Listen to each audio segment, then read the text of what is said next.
ये आज हम आपको कहानी सुनाते हैं बड़े घर की बहू।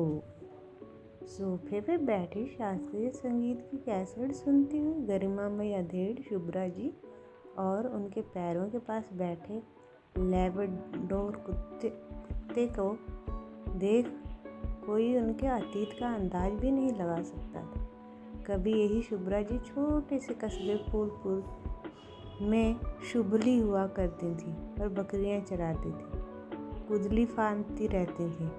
पढ़ाई के नाम पे तीसरी क्लास तक की गांव की पाठशाला गई। जैसे ही माँ पिताजी को लगा कि वो बकरियां को संभाल सकती है, बस पाठशाला छुड़वा दी। बकरियां चराने पर शुभ्रा को लगा दिया। नन्ही सी जान बकरी चराती, बकरियों के लिए घास काटती और पानी भरने जैसे छोटे मोटे काम करती। पर उसकी अल्हड़ता कभी कम ना हुई। गांव वाले को छोड़ बराबर वालों से भिड़ना, पेड़ पे चढ़ अमरूद तोड़ना, इन्हीं सब में रमी रहती थी शुभली। एक दिन शहर से आई हुई कोई गाड़ी उनके गांव से गुजर रही थी। उसमें एक अधेड़ शुभात पुरुष थे और साथ में ड्राइवर। शुभली बकरियां चरा रही थी कि ड्राइवर ने गाड़ी रोक के उसे पुकारा, बिटिया जरा सुनना। शुभली के नज़दीक आने पर उसने कहा, बेटी साहब को प्यास और थोड़ी भूख लगी है, यहाँ कोई दुकान है जहाँ कुछ खाने की व्यवस्था हो जाए? शुभली ने नटखटपन से कहा, मुझे गाड़ी में बैठाओ तो मैं रास्ता दिखाती हूँ। फिर वो अपनी सखी को बकरियाँ सौंप गाड़ी में बैठ गई।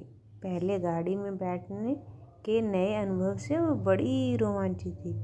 उसकी खुशी देखने लायक थी। उसने गाड़ी को अपने घर की ओर मोड़ लिया।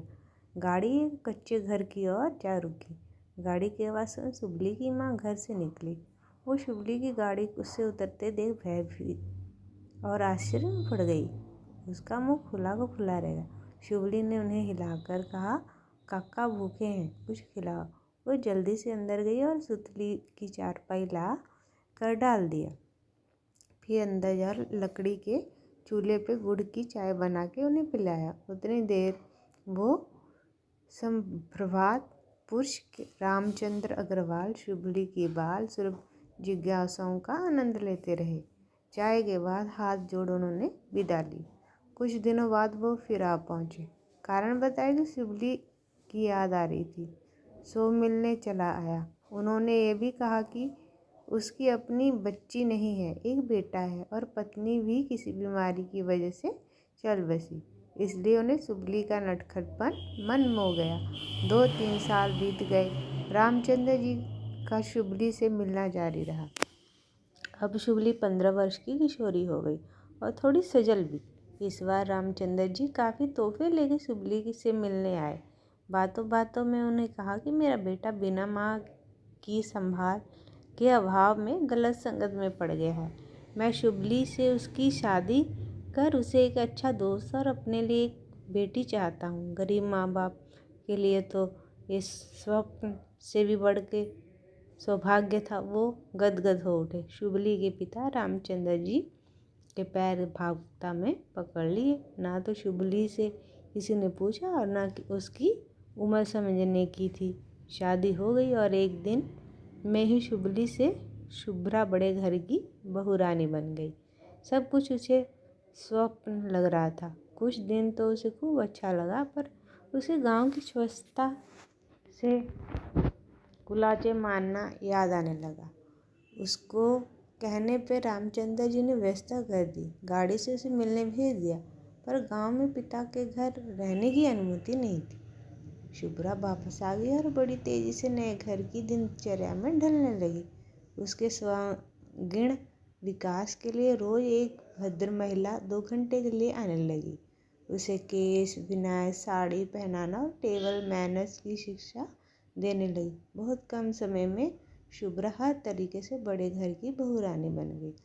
अपने पिता तुल्य ससुर जी का काफ़ी ख्याल रखती थी, पर शादी के कुछ महीनों बाद उसके मन में पति के प्रति स्वाभाविक भावनाएं जागने लगी। उसे पति के सानिध्य की इच्छा होने लगी, पर उसका पति मनीष घर में रहता नहीं था। जाने दोस्तों के संग कहाँ पड़ा रहता। सुबह सवेरे निकल जाता और देर रात लौटता। शुभ्रा अब आने से उसकी दिनचर्या बिल्कुल नहीं बदली। अब शुभ्रा रात में उसका इंतज़ार करने लगी और आने पे खुद को परोसकर खाना खिलाती। पर मनीष तो नज़र उठा के भी नहीं देखता। एक दिन शुभ्रा पूछ बैठी, आप मुझसे नाराज़ हैं क्या? तो मनीष ने कहा, नहीं तो। शुभ्रा ने कहा, फिर आप मुझसे बात क्यों नहीं करते?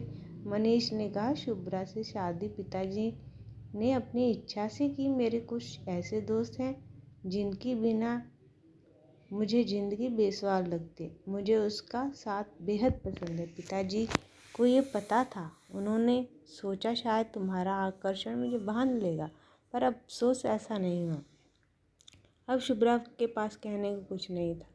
उसने दर्द को दबा ससुर जी की बात की और घर में नौकर चाकरों की वजह से उसके करने लायक काम नहीं है, अतः उसे भी दफ्तर जाने साथ ले चले और काम समझाए। रामचंद्र जी मनीष का रवैया नहीं बदलता देख दुखी थे, अतः शुभ्रा की बात तुरंत मान गई। अब शुभ्रा नियमित ऑफिस जाने लगी।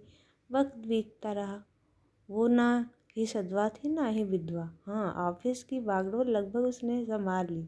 रामचंद्र जी के बेटे के दुख से और उम्र के तकादे से अस्वस्थ रहने लगे। आज जो शुभ्रा सोफे पे बैठी है वो हर रूम में बड़े घर की बहू है।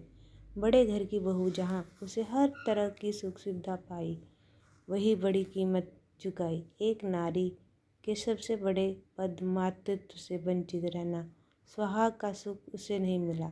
समय के साथ वात्सल्य में ससुर जी की मृत्यु हो गई और पति गलत आदतों का लीवन की बीमारी से ग्रस्त हो गया। पर शुभ्रा का शहर में रुतबा था। गरिमामयी व्यक्तित्व ऐसा था कि सबके मन को में आदर पैदा करता था। सही और सभी अर्थों में शुभ्रा बड़े घर की बहू थी। इस कहानी को सुनने के लिए आपका बहुत बहुत धन्यवाद।